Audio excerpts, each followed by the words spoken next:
Master self ఇమేజ్కి సంబంధించి చాలా interesting topics మాట్లాడుతూ ఉన్నారు. నిజంగా నేను కూడా ప్రతి వీడియోలో మీరు చెప్తూ ఉంటే రికాల్ చేసుకుంటూ ఉన్నాను నేను కూడా. అరే కరెక్టే కదా, ఈ టైంలో వీళ్ళు మనల్ని ఈ విషయం అన్నారు కదా, ఇలా మనం ఇన్స్పైర్ అయ్యాం కదా, ఇలాంటివన్నీ గుర్తొస్తూ ఉన్నాయి మీరు మాట్లాడుతూ ఉంటే. బ్యాక్ అది అది వినిపిస్తూ ఉంది, ఆ వాయిస్ వినిపిస్తూ ఉంది నాకు. సో అందులోనే మనం ఎక్కడో చోట స్ట్రక్ అయిపోయి ఉంటాం మాస్టర్. పాతకాలంలో కానీ ప్రెజెన్స్లో కూడా కొన్ని కొన్ని విషయాల్లో అక్కడే ఆగుతాం. ఆ ఇమేజెస్ మన మీద ఎలాంటి ప్రభావం చూపిస్తాయి? లైక్ పాతవి కానివ్వండి, లేదా ప్రెజెంట్లో పాతవి కానివ్వండి, మనం అక్కడే స్ట్రక్ అయిపోతాం. నేను ఈ మనకి ఛానల్కి వచ్చే క్రమంలో చెప్పాను కదా, అయ్యో మాస్టర్ని కలిసే ఒక హాఫ్ అన్ అవర్ 45 minutes నేను లేట్ చేశాను బికాస్ ఆఫ్ దట్. అక్కడ ఆగాను నేను. అలాంటివి కొన్ని కొన్ని మనలో అలా ఆగిపోతూ ఉంటాయి. దాని నుంచి ఎలా ఓవర్కమ్ అవ్వాలి, దానివల్ల మన ప్రభావం, వాటిని గుర్తిస్తే మన లైఫ్లో వచ్చే చేంజెస్ ఎలా ఉంటాయి చెప్పండి. ఎస్. సో ఇప్పుడు ప్రజెంట్ మైండ్ సెట్లో ఇప్పుడు ప్రస్తుతం జరుగుతున్న ఇమేజ్లే కాకుండా, సెల్ఫ్ ఇమేజ్లే కాకుండా ఓల్డ్ సెల్ఫ్ ఇమేజ్లు ఉంటాయి మనకి. సో ఆ ప్యాటర్న్ అలాగే రన్ అవుతూ ఉంటుంది. అవి అప్పుడప్పుడు వచ్చి వెళ్తూ ఉంటాయి. ఎందుకంటే ఫర్ ఎగ్జాంపుల్ మనం ఒక ప్రోగ్రామ్ బాగా రెడీ అయిపోయి అందరికంటే ముందుగా వెళ్ళి 10 minutes వెయిట్ చేసాం, గెస్ట్ రాలేదు, ఒక గంట సేపు గెస్ట్ వెయిట్ చేయించాడు. ఇది సెల్ఫ్ ఇమేజ్గా తయారవుతుంది మీకు తెలియకుండా. తయారైపోయి ప్రోగ్రామ్ అనగానే ఎలాగో లేట్ అవుతుందిలే అనే సెల్ఫ్ ఇమేజ్ మిమ్మల్ని లేట్గా నిద్ర లేచేలా చేస్తుంది. లేట్గా నిద్ర లేస్తారు, నైట్ తొందరగా పడుకోనివ్వదు ఆ సెల్ఫ్ ఇమేజ్. ఎన్ని చూడండి, ఒకదాని మీద ఒకటి పడిపోతుంది. రేపటి ప్రోగ్రామ్ అంటే ఆల్రెడీ గతంలో జరిగినటువంటి ఒక సంఘటన కారణంగా, ఒకే సంఘటన అది ఒకసారే జరిగింది. 100 ప్రోగ్రాములు చేస్తే ఒక ప్రోగ్రామ్ మిగిలిన 99 ప్రోగ్రాములని వెనక్కి లాగేస్తుంది. ఒకరోజే ఒక గంట సేపే అది ఇబ్బంది పెట్టింది, కానీ మిగిలిన 99 వాటి మీద ఆ సెల్ఫ్ ఇమేజ్ పనిచేస్తుంది. చూడండి, ఆ ఇన్సిడెంట్ అంటే గతంలో జరిగిన సంఘటనల ఫలితాలు అలాగే ఉండిపోతాయి. అదే ఒక సెల్ఫ్ ఇమేజ్ లాగా క్రియేట్ అయిపోయి మిగిలిన ప్రోగ్రామ్స్ అన్నిటికీ అదే ముందొస్తుంది. లేట్ అవుతుందిలే, ఎలాగో లేట్ అవుతుందిలే, మనం లేట్గా వెళ్దాం. నో, ఏ రోజు కూడా నేను ఒక 10 నిమిషాలు లేట్ అవుతుందంటే మీకు అరగంట ముందే చెప్తాను. 10 నిమిషాలు నేను ట్రాఫిక్లో కానీ లంచ్లో కానీ ఎక్కడైనా డిలే అవుతుందంటే 10 నిమిషాల ముందు. ఎందుకంటే time is most valuable and precious. Time is everything for me. ఇవాళ కూడా టైం మేనేజ్మెంట్ గురించే క్లాస్ చెప్పి వచ్చాను. 10 నిమిషాలు ముందు ఉండాలి మీరు. అవతల వాళ్ళు రాకుండా పోని, ఎవరి పాయింట్ ఆఫ్ వ్యూలో నువ్వు 10 నిమిషాల ముందు వెళ్తున్నావు? యూనివర్స్ పాయింట్ ఆఫ్ వ్యూలో నువ్వు 10 నిమిషాల ముందుకు వెళ్తున్నావు. ఎప్పుడైతే 10 నిమిషాల ముందు నువ్వు ఆ పనికి, ఆ వ్యక్తికి విలువ ఇస్తున్నావో, నీ విలువ నువ్వు పెంచుకుంటున్నావు. అవతల వాళ్ళ విలువ కాదు నువ్వు పెంచుతున్నది, నీ విలువ నువ్వు పెంచుకుంటున్నావు. సో కాబట్టి ఏమవుతుంది, జనరల్గా ఏమవుతుందంటే ఈ ఆర్గనైజేషన్స్లో బాస్ రావట్లేదు, ఈరోజు లేట్గా వెళ్ళొచ్చు, బాస్ లేడు, ఆ రోజే నువ్వు ఇంకా 10 నిమిషాల్లో అరగంట ముందు వెళ్ళాలి. ఎందుకంటే add value to your work and organisation. నువ్వు పనిచేస్తున్న సంస్థకి, నువ్వు పనిచేస్తున్నటువంటి బాస్కి ఆయన లేనప్పుడు కదా నీ వాల్యూ యాడ్ చేయాలా. ఉన్నప్పుడు ఎలాగ చేస్తున్నావు, నువ్వు ఎలా చేస్తున్నావో ఆయనకు తెలుసు, దానికి ప్రత్యేకంగా చెప్పుకోకర్లేదు. లేనప్పుడు మనం పని చేస్తే బాస్కి తెలుస్తుంది, ఆర్గనైజేషన్ తెలుస్తుంది, మన కమిట్మెంట్ ఏంటో మన ప్రతి ఒక్కరికి, మన చుట్టూ ఉన్న కలీగ్స్ అందరికీ తెలుస్తుంది. బా మేడం కమిట్మెంట్, ఇలా పని చేయాలరా అని చెప్పాను కదా. ఏదైతే మనల్ని చూసి ఇతరులు ఇన్స్పైర్ అవుతారో that is our self image, that is reality, అది మన ఒరిజినాలిటీ. సో మనిషి కొన్ని వేల సంవత్సరాలుగా ఒక ఓల్డ్ ప్యాటర్న్లో ఉన్నాడు. ఇదేంటంటే ఎవల్యూషన్ ప్రాసెస్. ఇది మనిషి పరిణామ క్రమం కదా, మానవ పరిణామ క్రమంలో ఇప్పుడు మానవుడిగా జీవిస్తున్నాడు, మానవ ప్రపంచంలో ఉన్నాడు.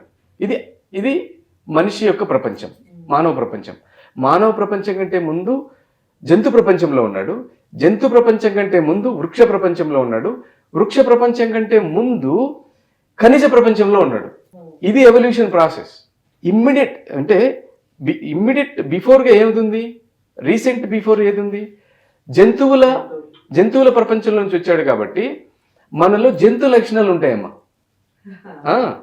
కాబట్టే యానిమల్ కింగ్డమ్ నుంచి వచ్చాము. ఆ యానిమల్ కింగ్డమ్లో నుంచి రావడం కారణం చేత మనలో కొన్నిసార్లు కోపం, ఆ లక్షణాలు బయటపడడానికి కారణం అదే. భయం. ఏ ప్రాణి అంటే ఒక చిన్న జీవి ఒక చిన్న జంతువు పెద్ద జంతువు వేటాడి చంపేసి ఉంటుంది, అది మనలో ఉంటుంది. ఒక చిన్న పక్షి చిన్న కీటకాన్ని తినేసి ఉంటుంది, పెద్ద పక్షి చిన్న పక్షిని తినేసి ఉంటుంది.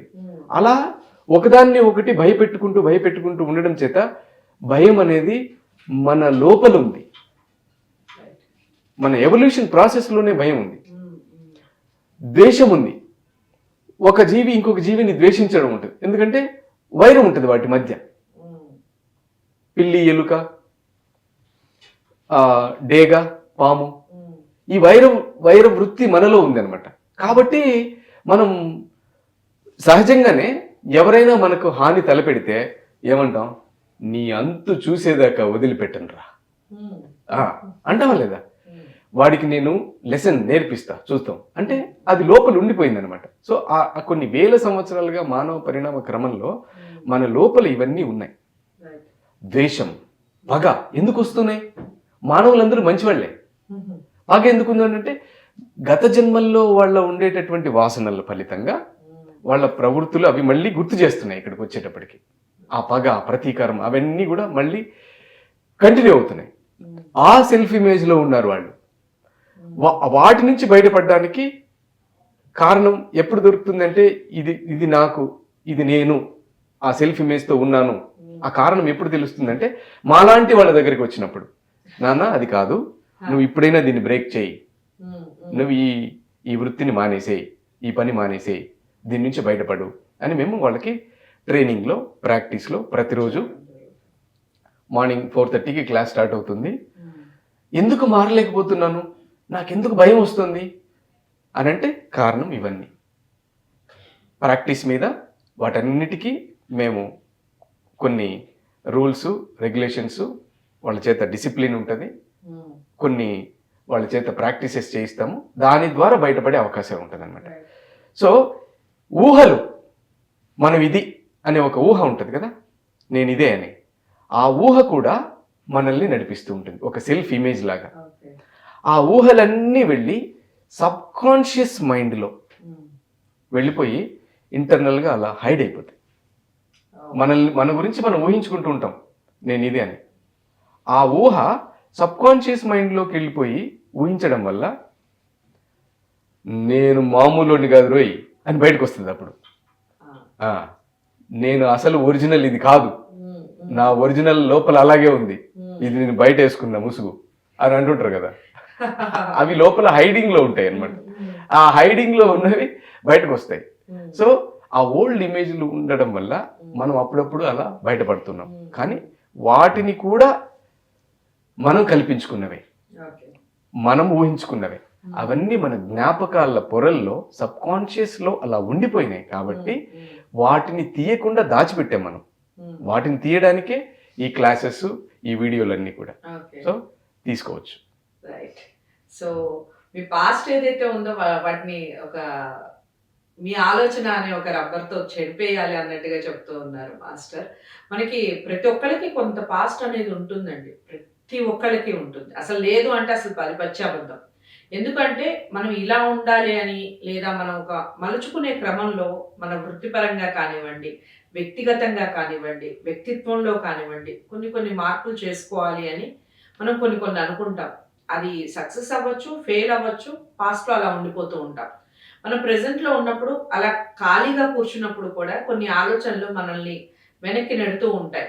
మనం పాస్ట్లో ఇలా ఉన్నాం కదా, మనం ఇది అనుకున్నాం కదా, ఇది చేయలేకపోయాం కదా, ఇలాంటివన్నీ మనకి నడుస్తూ ఉంటాయి. మరి మీలో ఎంతవరకు ఇలాంటి పాస్ట్ ఆలోచనలో, ఆ చట్రంలో చిక్కుకొని ఉన్నారు? వాటిని తొలగిస్తే 100% సక్సెస్ మీదవుతుంది అన్నట్టుగా చెప్తున్నారు మాస్టర్. ఎంతవరకు ఏకీభవిస్తారు ఈ మాటతో? కామెంట్ బాక్స్లో తెలియజేయండి. మరి ఈ వీడియోతో మీరు ఎంతవరకు కనెక్ట్ అయ్యారు ఆ విషయాలు కూడా కామెంట్ బాక్స్లో తెలియజేస్తూ, తప్పకుండా ఇలాంటి వీడియోస్ అందరికీ చేరాలి అంటే మీరు ఒక లైక్, షేర్ చేయండి. ఛానల్ని సబ్స్క్రైబ్ చేసుకోవడం మర్చిపోకండి. మరో మంచి వీడియోతో కలుద్దాం. నమస్తే.